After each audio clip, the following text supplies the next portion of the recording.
अस्सलाम वालेकुम जी, आप देख रहे हैं भाई साहब सियालकोट और मैं हूं नदीम गौरी। सियालकोट की सबसे पहली अपडेट लेकर आपकी खिदमत में हाजिर हुए। मेरे साथ सीनियर जर्नलिस्ट सियालकोट के हाफिज मुबीन भी मेरे साथ मौजूद हैं। तो सियालकोट में इस वक्त क्या सिचुएशन चल रही है, कितने को लोग निकल आए हैं अब घरों से और किस किस को वोट कास्ट किए जा रहे हैं, इस वक्त की जो सूरत हाल है पूरे जिले की, उस पर थोड़ी सी बात करते हैं। 1-2 मिनट का आपका टाइम लेंगे।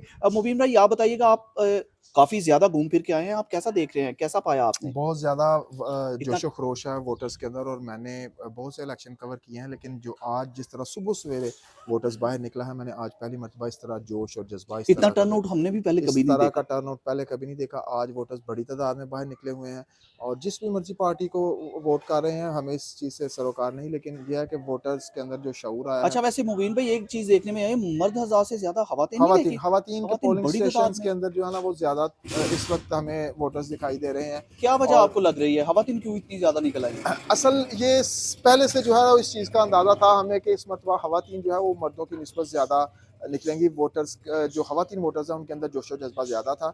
और बहुत से वाक़यात हैं जिनकी मतलब अगर मिसाल दी जाए तो कुछ किसी तरफ हमदर्दियाँ जा रही हैं, किसी तरफ जो है वो कोई दास्तान है, किसी तरफ कोई दास्तान है। तो जो ख़वातीन वोटर्स हैं उनका हमें पहले से अंदाज़ा था और आज वही हमारा अंदाज़ा बिल्कुल 100% सच साबित हुआ है कि जो ख़वातीन वोटर्स के पोलिंग स्टेशन हैं वहाँ पर रश काफ़ी ज़्यादा है मर्दों की निस्बत। क्या आपको लगता है कोई बड़ा अपसेट तो नहीं होने जा रहा सियालकोट में? सियालकोट में अपसेट हो भी सकता है। जिस तरह वोटर्स निकला और जिस तरह हमारी वोटर्स के साथ बातचीत भी हुई है, उसमें बड़ी तादाद में लोग जो है वो कर रहे हैं। चूँकि वोट कास्ट तो जितना ज़्यादा वोट कास्ट होगा उतना नुकसान जो है वो मुस्लिम लीग नून को हो हो सकता सकता है। है। और इस मरतबा इस हल्के से बड़ा अपसेट भी हो कोई सकता है लड़ाई इसलिए। झगड़े की खबर सुनी लड़ाई आपने झगड़े कहीं की पे? कोई खबर नहीं है, क्योंकि डस्का से एक खबर आई है, वैसे डस्का से ज़िला डस्का से की आई है एक खबर कि वहाँ पर झगड़े की वजह से एक पोलिंग स्टेशन बंद कर दिया गया है। कुछ देर तो के लिए पोलिंग वहाँ रोक पे दी गई बंद है। हुई थी, लेकिन अब दोबारा वहाँ से इत्तलात आ रही हैं कि पोलिंग का अमल जो है वो शुरू हो बाकी गया है। अमन-ओ-अमान की सूरत-ए-हाल ही है। अमन-ओ-अमान की तो ये सूरत है। मोबाइल बंद कर देने की इसमें क्या स्ट्रैटेजी आपको लग रही है? मोबाइल बंद करने से ना किसी का नुकसान होना, ना किसी का फ़ायदा होना। जो सोचकर बंद किया गया है, शायद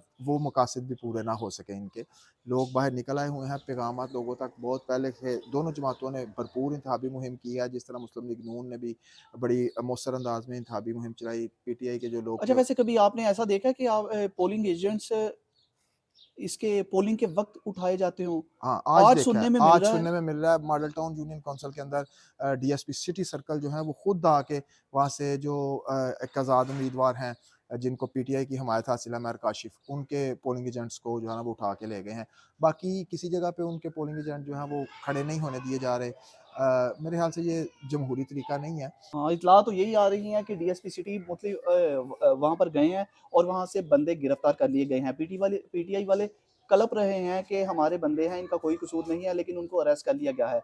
ये खबर थी उनके मुताबिक जो इत्तलात आई हैं।